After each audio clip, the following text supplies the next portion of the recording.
Welcome back to Behind the Yellow Curtain Season 2. I'm Jess, and for this season, we're gonna explore through my conversation with some of my closest friends and who shared similar experience with me, who is traveling all the way to Japan or back to Japan with their experience like around the globe, and who sometimes might find challenging finding their place in a certain culture, but somehow they learn the ways to grow, to survive, and in my opinion, always thrive. And we're going to go from getting to know them, how their journey has been, and then we're going to dive deeper into our conversation. So this time, this guest, they used to work with me. Vice versa. And through work, we did have a lot of chit chat time. So through that chit chat, we talked about exchange our life experiences and how we got here. And then a lot of interesting topics came out of it because this person, they were also very open to explore themselves through different chapters in life and then really open to exploring. And this is something that I always hold the utmost respect for. And without further ado, hi, Richard. Hello, Jess. Thank you so much for the kind introduction. Yeah, I try. Thank you. It's been a while. It has indeed. Yeah. It's been a good 5-6 months, I suppose, since I last saw you. Yeah. But you look like you're doing very well. It's even like longer since the last time we properly catch up. I think so. Yeah. I think the last time we met, it was in quite a big crowd. It was in a party, wasn't it? It was a party. Yeah, it was a party. Yeah. So couldn't properly catch up. Yeah. We used to like have so many heart-to-heart conversations. It's true. Right? Yeah. Those were good days. Those were good days. Yeah. It was a good day. Interesting times. Yeah. Yeah, for sure. So, okay, let me start with this question. So, where are you from? Right, and that's such an interesting question for me because I think more than any other, that question has shaped the trajectory of my life. Yeah. So if I was to answer generically, the short answer is I'm from London. You can kind of tell by my accent, I suppose.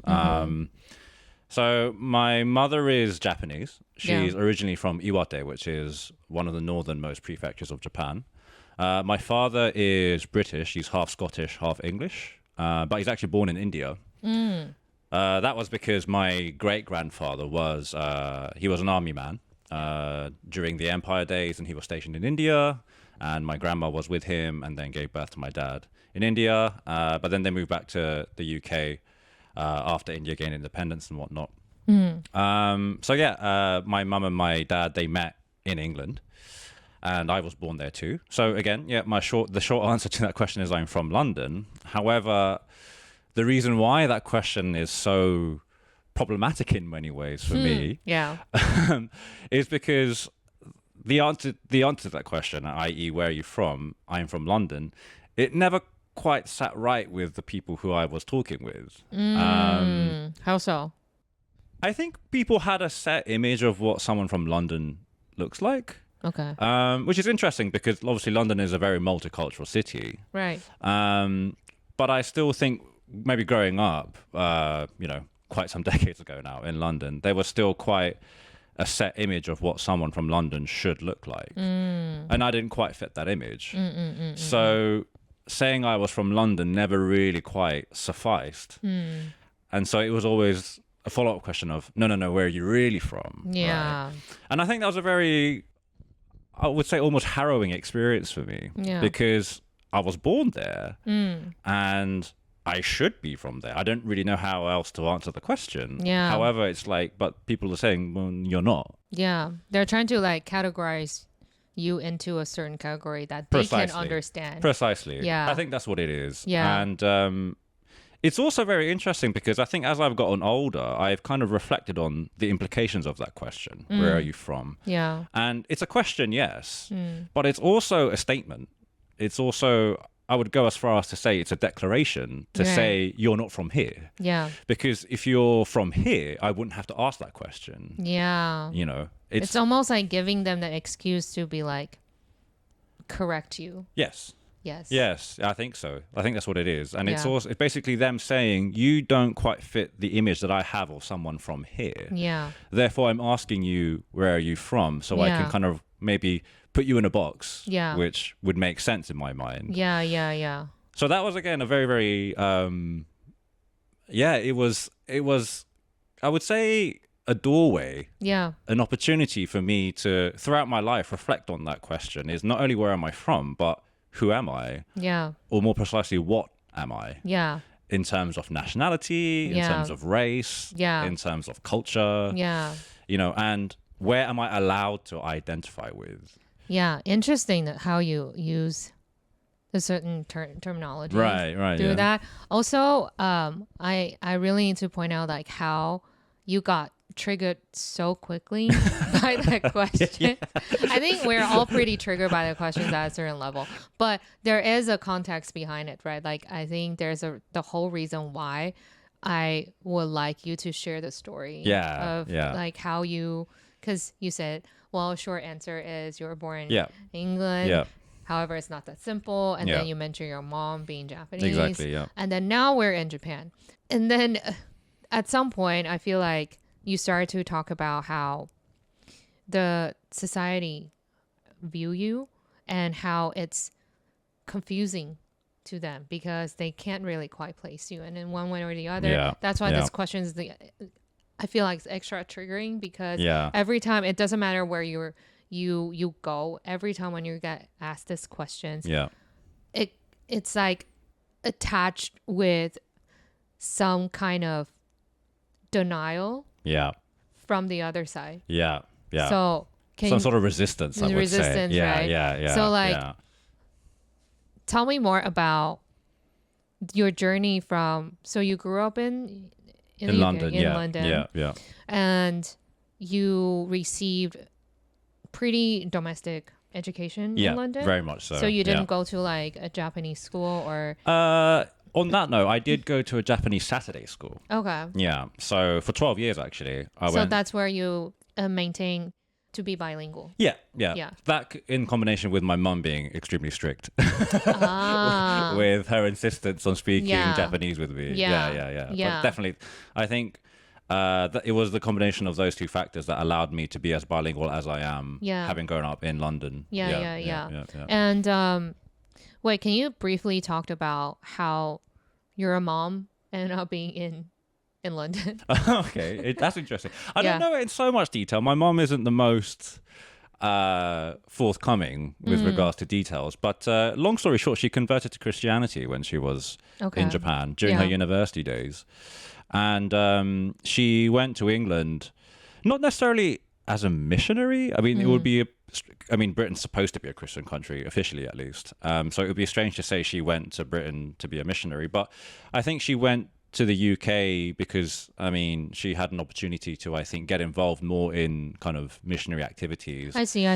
in the UK. I So see, she I did see. homestays and these I things. see. So it's less about like personal, like individual exploration, but more about for the community. Definitely. It was Got more it. like religious expression. Got it. Religious mission, perhaps, Mission. on her part. Yeah. And as for how she met my dad, my dad was kind of like, he's a musician / hippie during his younger days.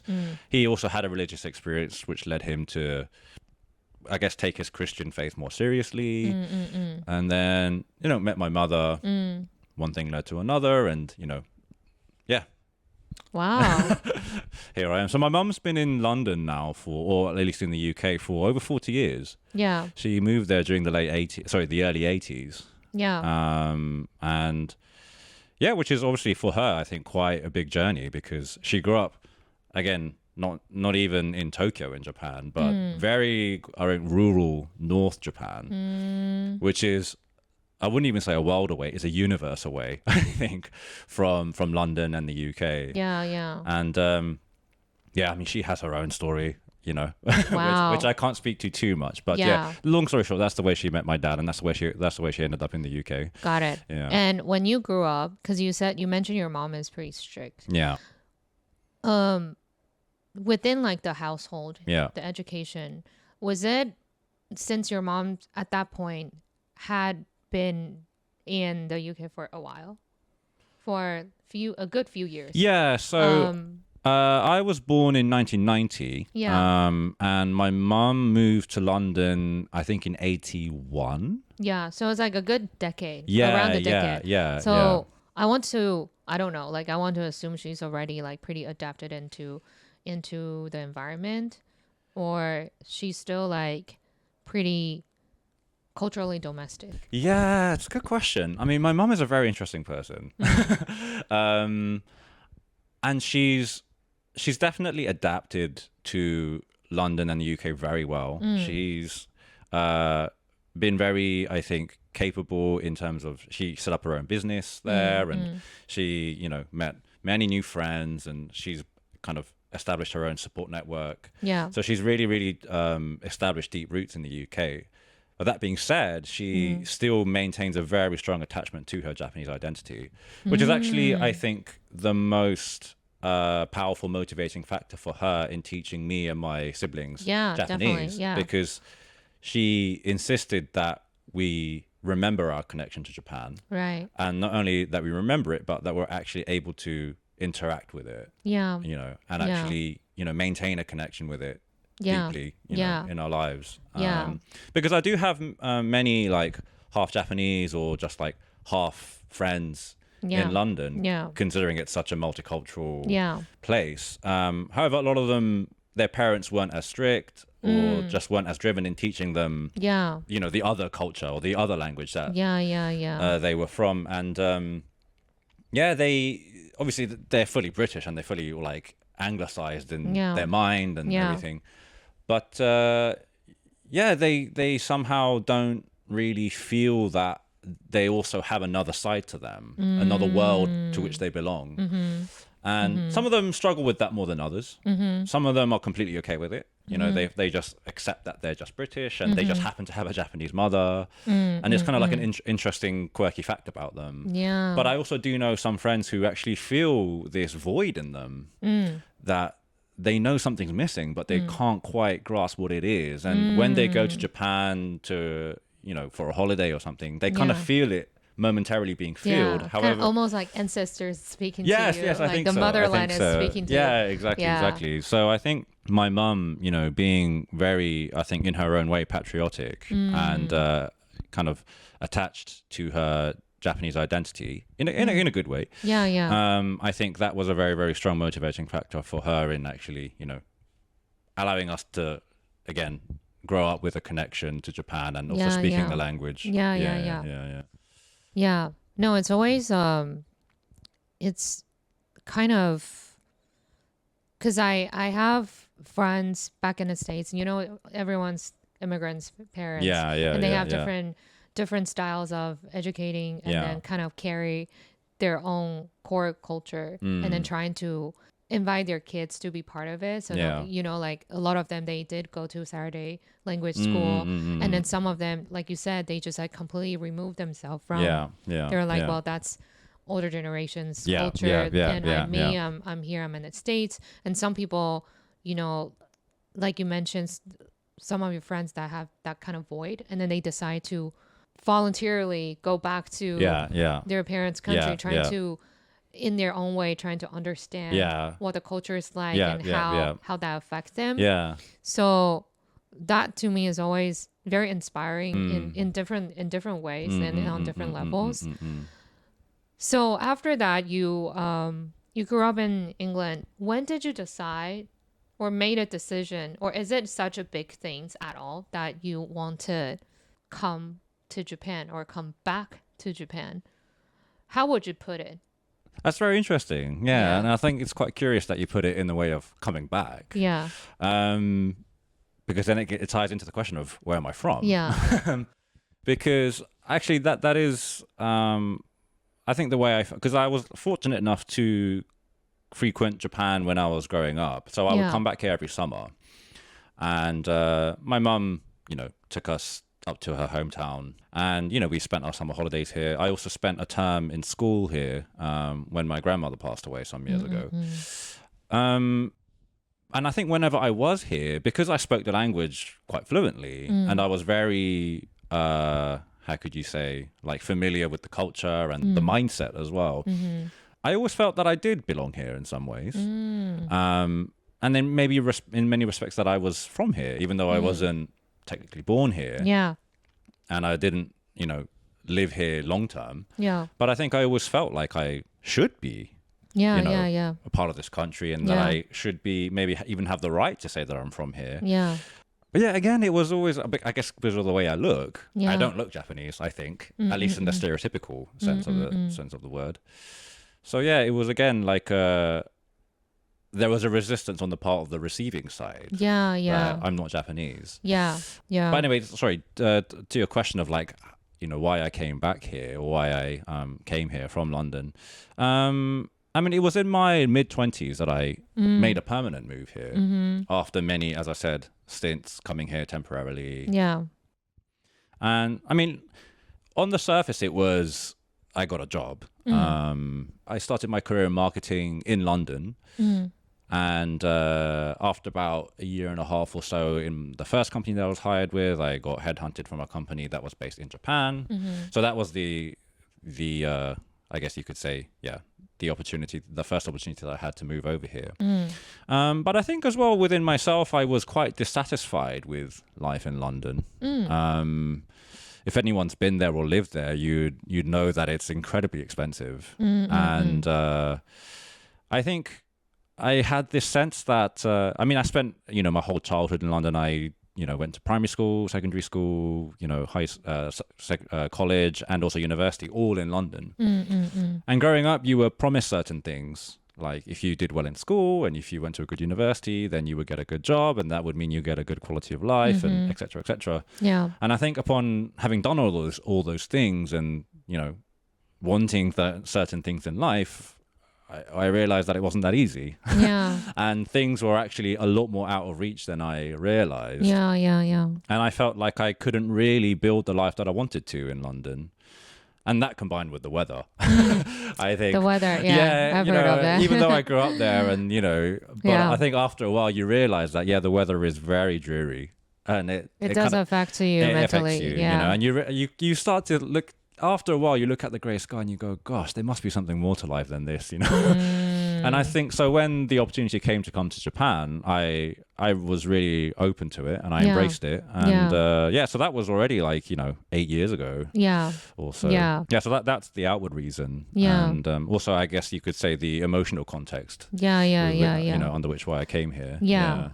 Nice. Few things I want to unpack with you. Sure. Few things that you mentioned. Yeah. Because I feel like, again, this is like definitely not my territory. Yeah. First is I do want to address or like you to share about being mixed race. Okay.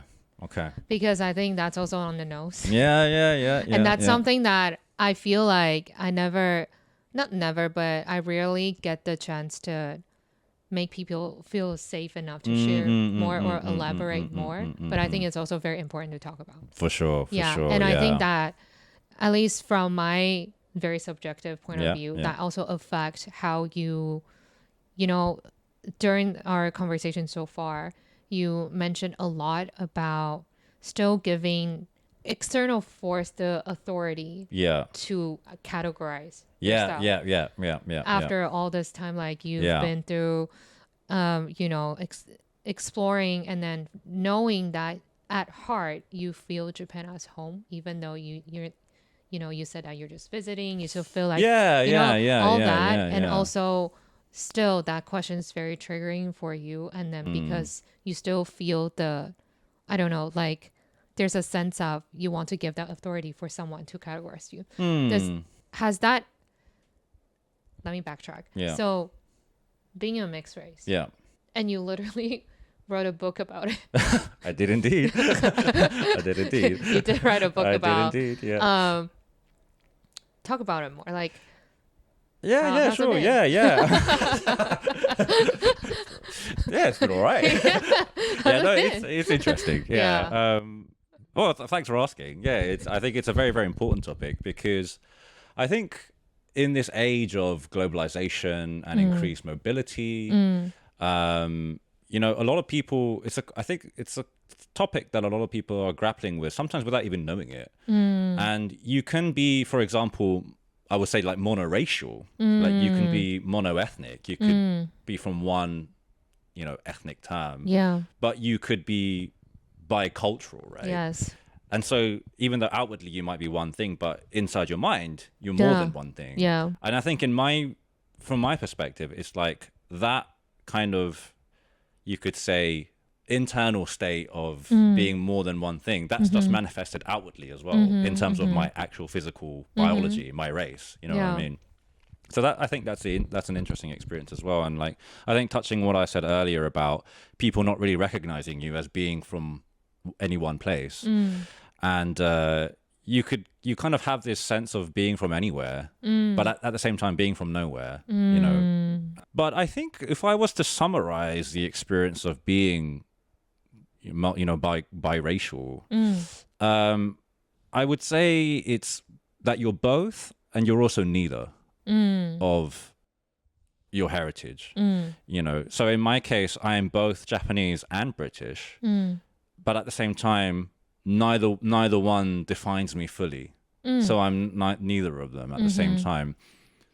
And it's the synergy between the two and sometimes even the tension between the two, which makes me who I am. And it's almost like a new person and a new entity entirely. Yeah.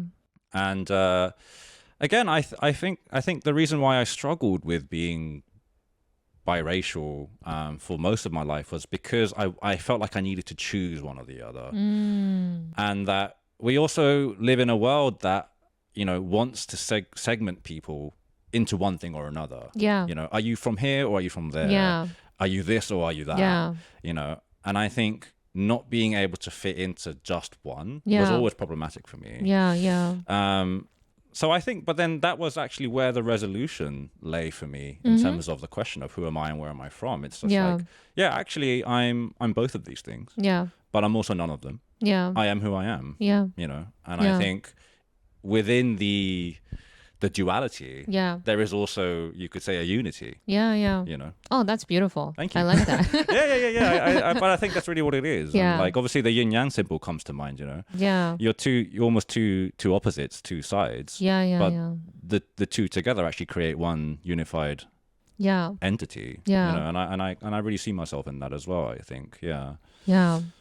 That's, well, in my opinion, it's a very healthy way to kind of find your own identity. Yeah. Within your own bubble. Yeah, for sure. Yeah. I would say like when I did some unlearning on my side when it comes to multiracial or more than just monoracial, right? Because I am monoracial. Yeah. I've never had that. Again, I never had that DNA test. Yeah. So I don't know. You never know. I would never know. But I look pretty monoracial. Yeah. So I think I used to be one of those who pretty oblivious in a way that, whenever you see a non-monoracial person, and then your brain started to like wander. Yeah. And like, I wonder where they're from. I wonder where they're from. Yeah.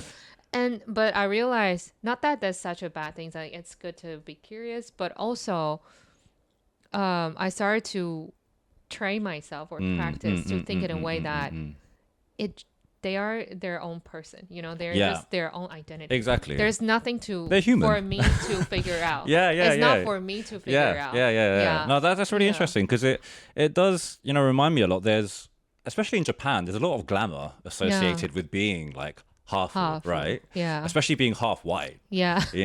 It's kind of considered glamorous in some ways. Yeah. And people idolize it in many ways. But again, there is this kind of like almost unseen, hidden struggle as well. Because again, you're forbidden to fully belong to one place. And people treat you as something different. And they want you there because they want you to be that interesting person. They want you to be that different person.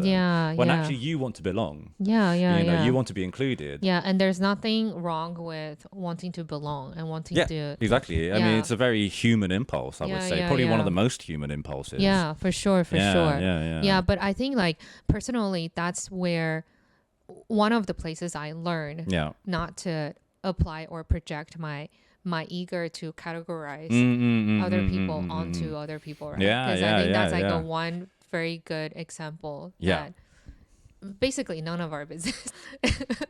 It's the thing. Exactly. And I Yeah. think the way, especially the way biracial people identify is, it's to each their own, isn't it? Yeah. I think, again, some people are very happy to say they're one or the other. Yeah. Some people are very happy with the categorization of being half. Yeah. Some people even like to say they're double, right? Yeah. Yeah. They don't Yeah. they don't like the image of being split into two things. Yeah. They're actually times two. Yeah. Like case by case. Yeah, yeah. Yeah. Whilst I think for me, again, I came to the conclusion that actually, you know what? I am who I am. And I am one thing. I am a unified entity within the duality that gave birth to me. Yeah. And again, like I think the path to resolution in that sense is very individual. Yeah. And Yeah. it's a very unique journey. Yeah. Yeah. So again, I mean, if that answers the question of like the experience of being biracial. Yeah. It does. Well, I have answered my questions because I want to kind of bring us back to a less, because I think now it sounds like you got to figure it out or like at a good spot. I guess so, fairly. Yeah, Yeah, fairly, right? Yeah. I am also as equally curious about before you had to figure out Yeah. how that affects you. Yeah. I mean, in one word, it's struggle, right? Yes. And I think there's definitely a sense of rootlessness, and there's a sense of being lost, and just unbelonging, really. Yeah. I think, and again, I certainly had this very human impulse to want to belong to something. Yeah. Yeah. And to be included. Yeah. To be a part of the group. Yeah. And yet I always felt that because of my biracial identity that I was denied that. And that really affected my confidence in many ways, right? You're just not really sure who you are, and you're not really sure if you're allowed to say that you're one thing or another. Yeah, there we go. Again, Yes. and there's just like a big question mark hanging over your head all the time. Yeah.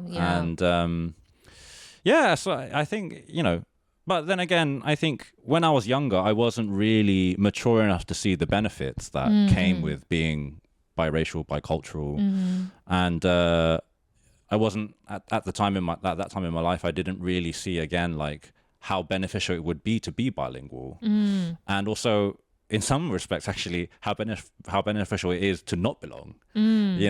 Because I think especially in a country like Japan, where it's very still homogenous and very strict and rigid rules about what it means to be Japanese and how a Japanese person behaves. Yeah. Kind of being exempt from that. Yeah. It makes my experience here somewhat, more free. Yeah. Yeah. And again, when I was younger, I didn't really see those tangible benefits. Yeah. And I was just very much fixated on the struggle and the hardship. Yeah. Which were again very real. Yeah. But yeah, they weren't the entire story. Yeah, I suppose. yeah. It was a long process, I think, of like overcoming that struggle, and again finding confidence in, who I am. Yeah. Rather than the labels that the world hands to me. Yeah. And fitting neatly into a box. Yeah. I guess that's what I would say, was probably the period before coming to this resolution. Yeah. Yeah. So I'm curious about how you being back in England and then moving to Japan, how that whole process kind of affects your, whether or not it's a racial self-esteem or confidence built up, or what part did it play in that? Like my self-discovery, you would Exactly. say. Yeah, again, interesting question, and very long journey as well.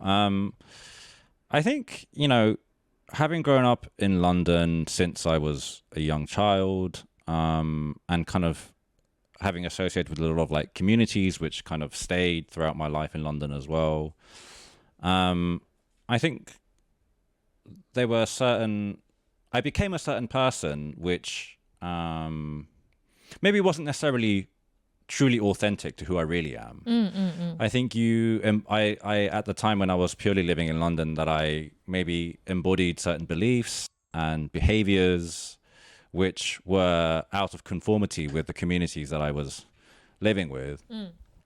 But I think coming to Japan and, leaving home for the first time, Yeah. you know, for Oh, one that was thing. your first time? Yeah. University, I also was in London, so I actually commuted from home. Okay.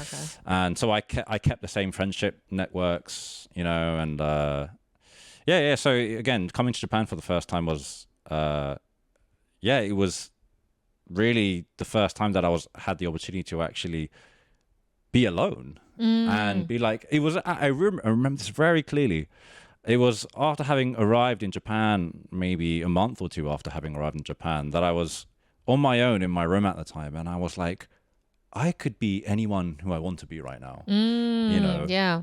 For the first time in my life, I was alone. Yeah. And I was like, I can be anyone that I want to be. Yeah. But rather than, and this was very unconscious and very, I think organic on my part. But rather than building a persona for myself and be like, oh, I want to be like this kind of person and that person, the question I asked myself was, well, who am I? Yeah. And how do I become the person that I am? Yeah. And again, it wasn't conscious. It was just very unconscious. Yeah. But it was very interesting to then, as I said, go about life in Tokyo, meet new people and just establish new friendships, and actually see, hey, this thing that I believed when I was back in London, or this thing that I used to do when I was back in London, it's like, why did I do that? And I don't really believe that anymore, or I never believed it authentically. And it was the first, and coming to Japan, and being alone for the first time and being given the opportunity to reinvent yourself. It was, again, it gave me the opportunity to ask those questions and actually part with some beliefs which weren't fully authentic to me. And actually start that process of becoming your own person. So that's one side of it. And then another side of it was, again, like having grown up in London and then people always asking you where you're from. And then, so I had this assumption that even though I was born in London, that I wasn't from London. Or at least that I wasn't allowed to say that. But then coming to Japan, my other half, it's still the same. Like, I'm definitely not from Japan. And people made that very clear.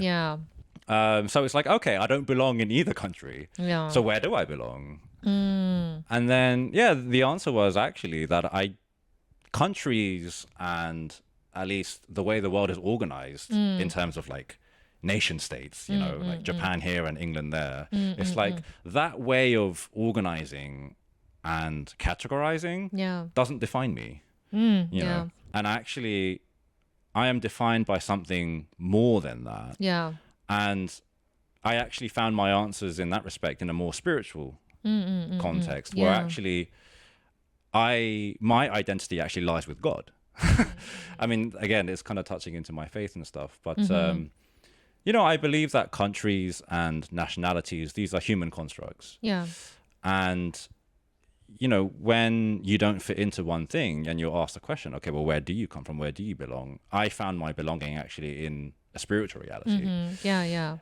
And again, all these answers were as a result of having come to Japan from London and exploring, my quote unquote other half, and finding that it's the same story. For sure. No, I yeah. relate to that in a way that I realized my personal journey, like hopping around countries and cities, is it helps me put things in context, right? Like you start to, when you started from just one culture, you have no concept of, in terms of what ifs.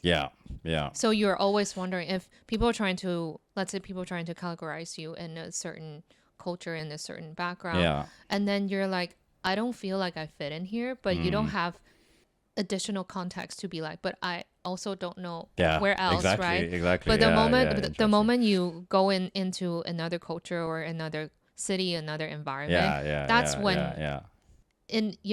indirectly you were helped to be provided those kind of contexts to be like, exactly. oh, now I have things to compare and Yeah, contrast exactly. Yeah, exactly. with. Yeah. Now I understand a little bit better Yeah. where I fit in better Yeah. and where yeah. I belong better. Yeah. And I think that also helped me personally to be like, oh, I always feel like I was a misfit Yeah. back home. Yeah. But I can't figure out why. I Yeah. can't figure out why I am a misfit or why my understanding is a little bit different or my value is a little bit off Yeah. from the value I learned Yeah. till I moved to the States. Right. And then I got taught or exposed to entirely different culture, different values, different types of people, different backgrounds. And I'm like, oh, now I can connect the dots a little bit better. So that's also very interesting. And then you start to realize, you say in a very spiritual way, but I think that also can apply to different different places in terms of, since society or societal values are man-made, Yeah. it's always biased, right? It's actually made for people to help people understand something, Yes, putting in exactly. their own understandable vocabulary. Yeah. When it's beyond their understanding, that's when everyone gets confused. Yeah, so exactly. they quickly need to like find another ways Yeah. to It's like system failure. exactly exactly. You know. They're like error. Yeah, error. exactly. Like, where do I put Yeah, you exactly, now? exactly, Yeah, so exactly. Yeah, it's like yeah, I think yeah. it's yes, it can be, to you it's, you use spirituality to get a better understanding. It's beyond that. Yeah. But also like societal aspect is all about that. It's like people trying to understand from their very subjective, Exactly. Yeah, like, exactly. almost always narrow-minded Yeah. ways of understanding. It's really interesting things. you mentioned that, because again, I think, as I found my own answers and as I've been able to transcend these categories, I've actually also made peace with that tendency amongst people. Exactly. And that's also been a very like how can I say, rewarding process, I think, where I don't really mind anymore that people are confused where I'm from. Because I know where I'm from. And it's very natural for me to say that I'm from London. I don't find any resistance anymore within myself to say that. And whether or not people accept that on the other side now doesn't really matter to me so much. Exactly. And I think I've really been able to make peace with the ways of the world in that respect. No. And I don't necessarily blame people either. Because I think, again, that question, where are you from? There is definitely a triggering element to it. However, it's like, well, that's just the way people have been. That's their assumptions on the world. And that's okay. It's okay. And I can meet them at their level in that respect. And it doesn't have to be the whole truth that I believe about myself. But it's okay. I can meet them at their level in that respect. And again, been able to make peace with the world in that respect. It's been a very rewarding process, I think. Yeah. You know what's interesting to me? Like talking to you now, after a while.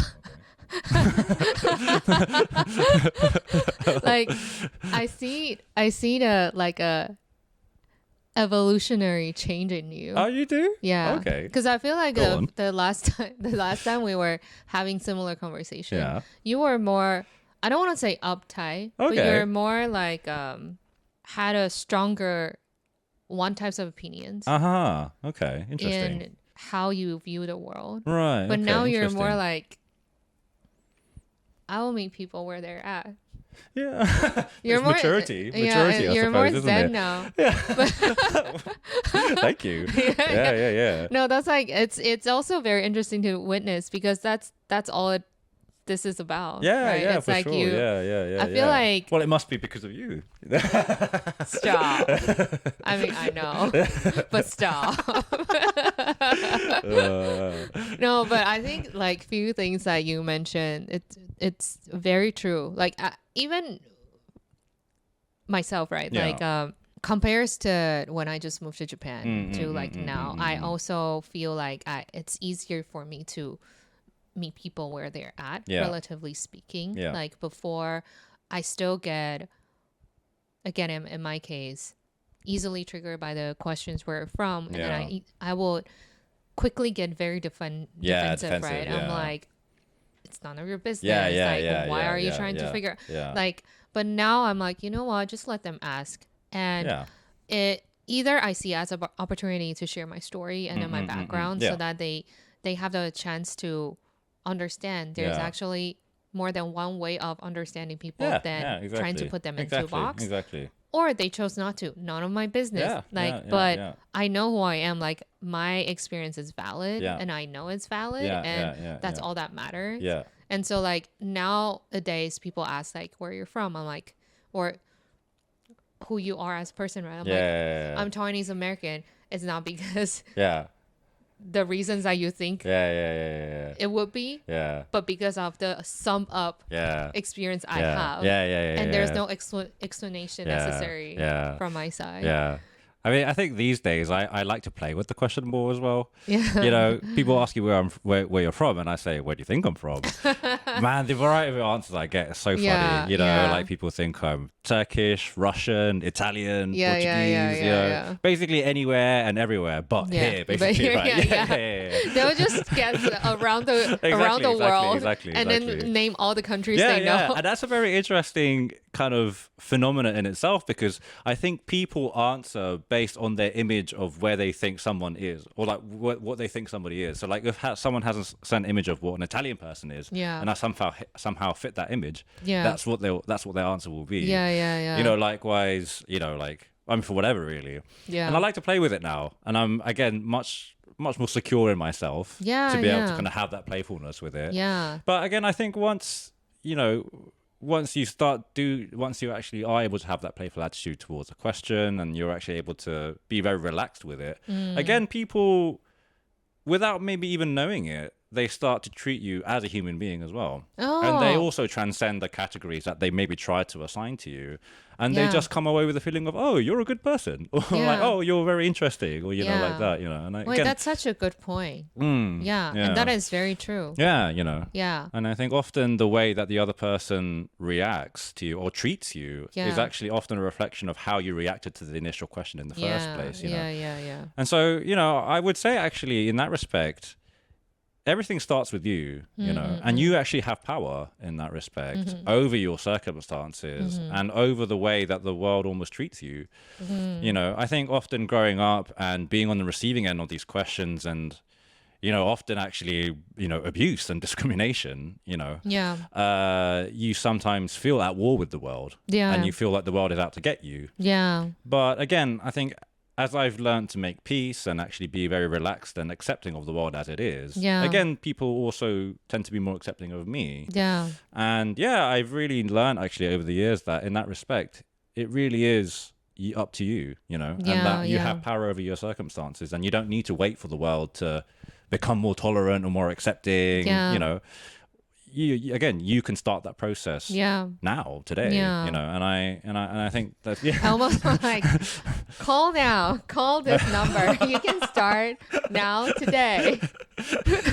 It's like telemarketing. What are we trying to?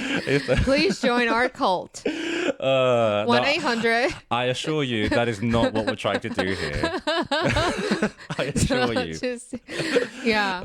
No, but that's very true. That's beautiful. For sure, I want to circle back to the book keyword. Oh, thank you. If I can show it, Okay, so that was our episode, and if you like it, please like, subscribe, leave a comment, and share with anyone that you feel will resonate with this content.